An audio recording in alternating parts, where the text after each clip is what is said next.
We're going to show you how to solder a Y splitter. You'll need a male XT60 connector. If you look at that, it has kind of a tapered end on one side, and you'll need the female one that fits into, and it just has two lugs on the back and two on the inside as well. It's a XT60 as well. We're going to make a splitter that allows us to plug in to our power and go out to our buck converter. So for the buck converter wires, we need two 18-inch pieces. This is just 16 gauge, and I have red and black, but it really doesn't matter which color. It's a good idea to have two different colors though. So those ones are the 18-inch pieces. These ones are 4 inches because we don't have to go very far from our original connector to plug in our motherboard. But we do have to go quite a ways to plug in our buck converter, so that's why we have longer ones there. So the first thing we'll do then is take our wire strippers, and I'm just going to try to get this close enough for you to see pretty good. We're going to strip off about the last 1/4 inch, and if you look at these pliers, it says 16 for 16 gauge, so if I pull that, that should being the operative word, pull that last 1/4 inch off of there and expose the wires. I like to spin those together. We need to do that as well for the other end. So I'm actually on the 14 setting on the pliers. You don't want to cut any of the wires if you can help it. So we'll go ahead and strip the other ends of the other 4 wires too. The other 3 wires now, I guess. And we'll flip that around and cut it off.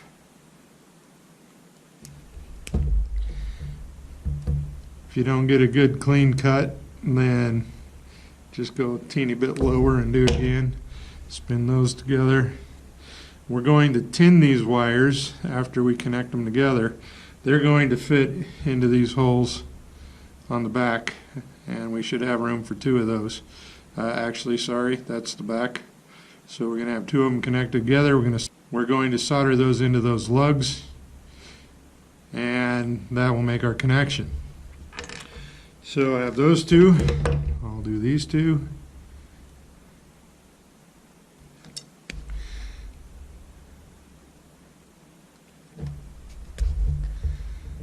This will go this way, see if it goes any easier. There we go. You want enough that it will allow you to connect it with the other one, but not so much that it sticks way out, or else you're going to end up having to cut some off. I think we'll do a little bit more on the end of this one. Twist that one. I think we need to do a little more on that one too, come to think of it. Okay, twist that one. Then we'll do our red. Now I like to use red and black wires because red's usually a power color. It means it's a power wire, and black is the ground, so I know which one is plus and which one's minus. Doesn't really matter the colors. If you had blue and white or green and yellow, you could just designate one of those power and one of those ground, and you'd have to decide which is which. Just don't forget which is which. You might want to write that down, because if you cross connect it, it'll cause some smoke. Okay, so now I'm going to tin the end of that piece of wire. I have one of these little gizmos. It's called a helping hands, and what that does is allow me to just put my wire in there, gives me a hand to free my hands.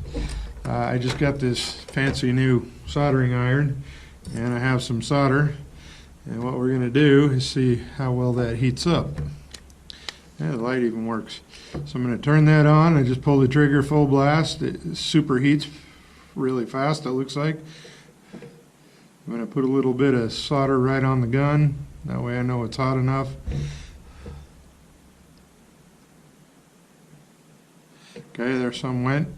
Now I'll stick that underneath and then put my wire on the opposite side.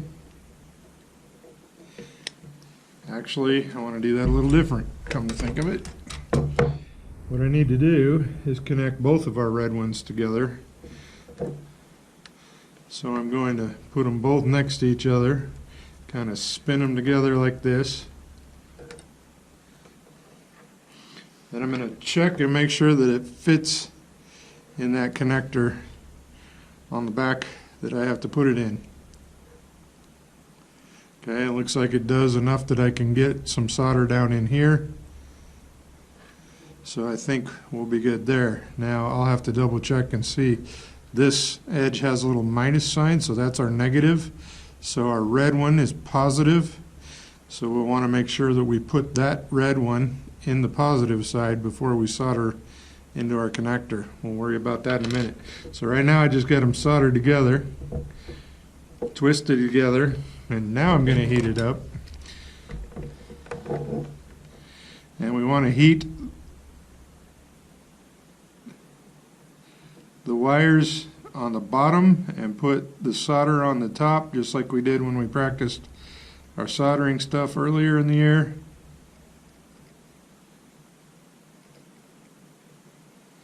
Until some of that solder sucks right down into there.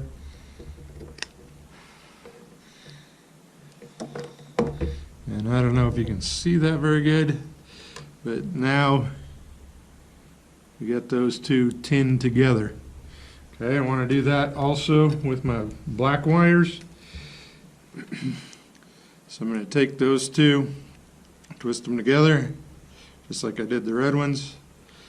We'll plug that into our helping hands. I like to retwist it in the helping hands because sometimes that, whoops, doesn't work. So I'm going to heat this up and put a little solder on the tip. That way I know it's hot.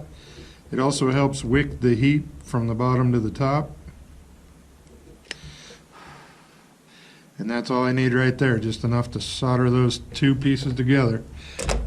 Try not to set your soldering iron down and melt the wire, because I just did that on our brand new soldering iron, so be careful. Alright, now we're going to take our helping hands and we want to grab the male end, because that's going to plug into the female end out of our power supply. I want to get it so the plus is up, and I'm going to let that helping hand hold it. I'm going to pull this helping hand over, and we'll have it hold our wire in place while we solder it if we need it. Doesn't look like we might, so kind of get it to plug into that hole just like that. Then we'll take our soldering iron, put a little bit on it. We're going to again put that underneath. Now we want to kind of do this as quick as we can because we don't want to melt the connector.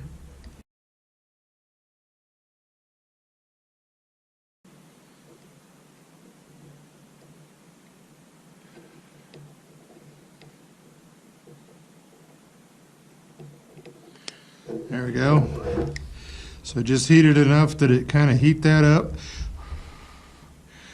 Melted the solder into that bottom connection. And then I'm going to just let that cool for a minute before I move things, because I don't want to cause it to move inside the connector if it melted through that a little bit.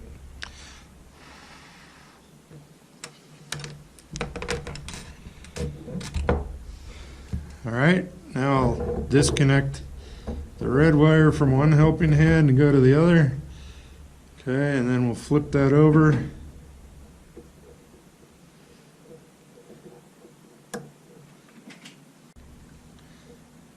Now we'll go ahead and put the black ones in similarly. We'll put that up toward the connector, pull that in so that it's just showing right there. Go ahead and heat this up.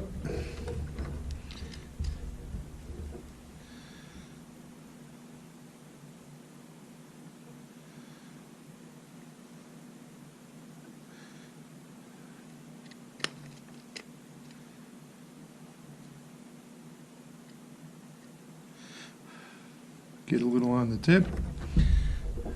And I'm kind of doing this a little different, putting it on the top and then holding the solder kind of off to the side here a little. I just want to get it in there enough till it starts to bleed in. About like that, maybe just a little more up that way.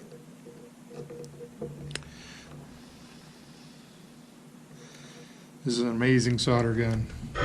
Heats up really quick, which is what we like. I'm gonna put that on the cooler. All right, so at this point, here's what we have. We have the black on the negative, which is the pointed part. We have the red on the positive, which is the flat part. And now what we need to do is put some heat shrink tubing over the top of that to seal it and to insulate it from the other one.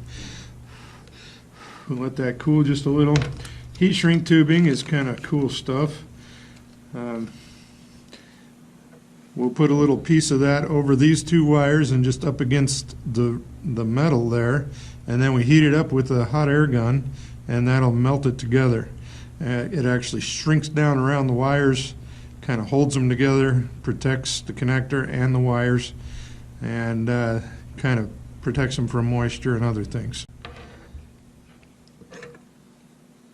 I used a pair of scissors and just cut off enough of this heat shrink tubing that it can go over our connector and then down over the wire about a ½ inch or so.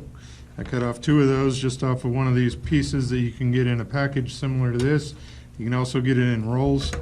But what we want to do now is take one of those little plugs that we cut off, pull it down over the top of both wires, and slide it right up there against the bottom of the connector. Okay, and I'm going to do both of those at the same time, so we'll do the same with this one on the red side. Plug that in, and we run that up over the top of that one. So then I can take my heat gun. This is just a typical Harbor Freight heat gun. It heats up pretty hot, but as I heat those, I want to make sure they stay up against the connector.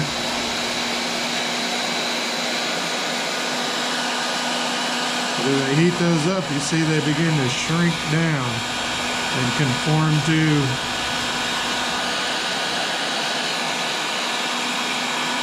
come on in.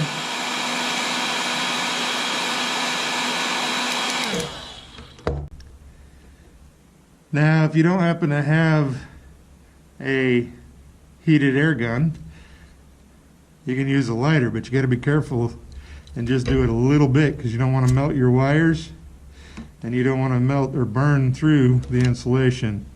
So you kind of just heat that up. That'll finish melting it down, and that's about all we need there.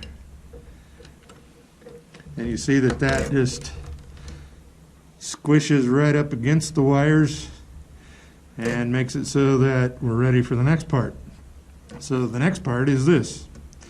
We're going to take the 2 short wires, and we've got to add this female connector to the short wires, and again we want to tin the ends of these.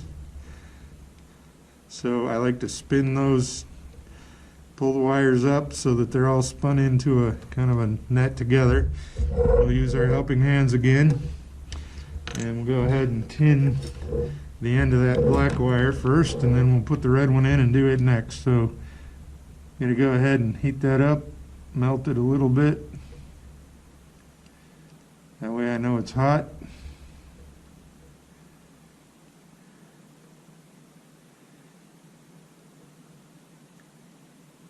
Maybe. There it's going. Okay, and we'll turn that and put it right up against, and then put our wire on the other side, and we see that kind of suck into there. We'll go ahead and do the red one while we're here too. Put a little on there. Remember, don't breathe the smoke.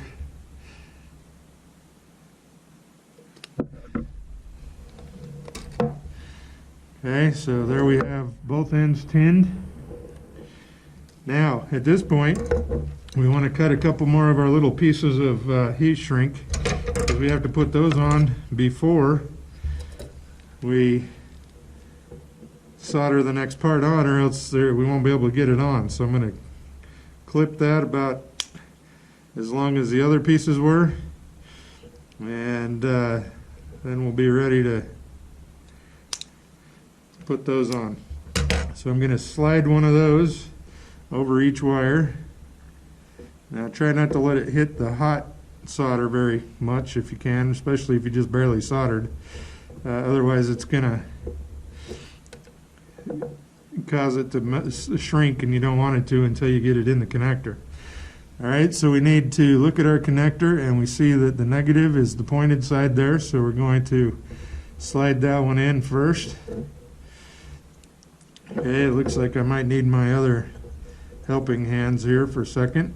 So I'm going to flip this around, get that to where I can get it lined up a little easier, maybe a little further back, and I'm going to put it in there so that the insulation of the wire isn't quite touching, because we want to be able to put some solder in there without melting the insulation very much, if at all. So we're going to go ahead and heat that up again.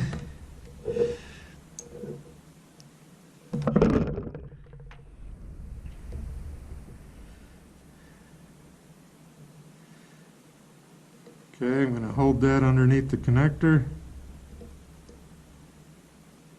and just apply the solder to the wire.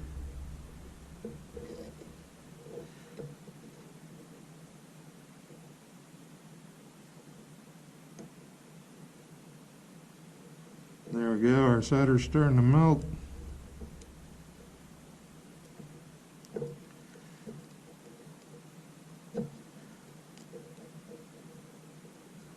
Okay, and there we have it, nice and soldered in there. Now I'll reconnect after I give it a second.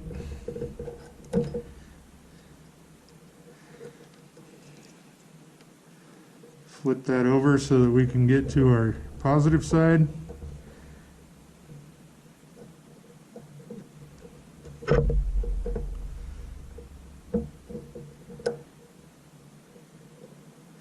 And kind of the same story with our positioning. Okay, we want that to where it'll stay a little ways away from our insulation. Oh, that moved when I showed you.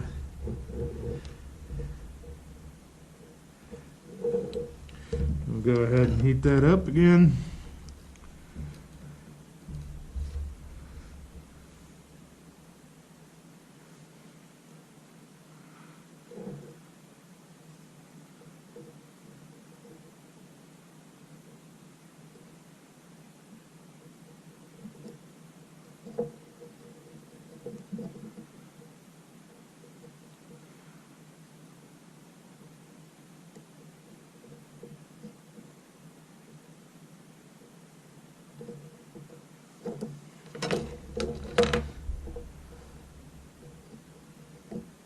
Try to reposition that a little better so that there we go.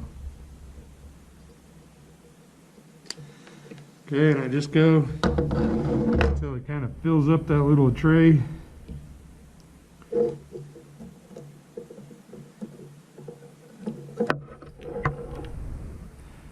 By the little tray, I mean that little hole inside of there.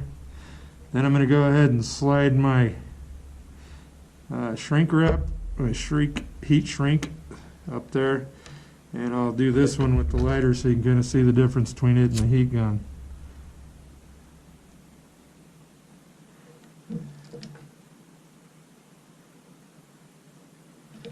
Okay, and you kind of want to flip it around and do both sides as much as you can, just to kind of make sure the whole thing's shrunk on there good. And you see there that we are pretty well shrunk down. Okay, give it a few minutes to cool, and we should be pretty close to ready to plug this thing in. Now, the other end, We need to tin the ends, but we are not going to put any kind of connector on that because those go into ports on the buck converter and allow us to screw that in. We don't need a connector. So at this point, we're ready to install this onto our machine, and I'll demonstrate how to do that in a minute.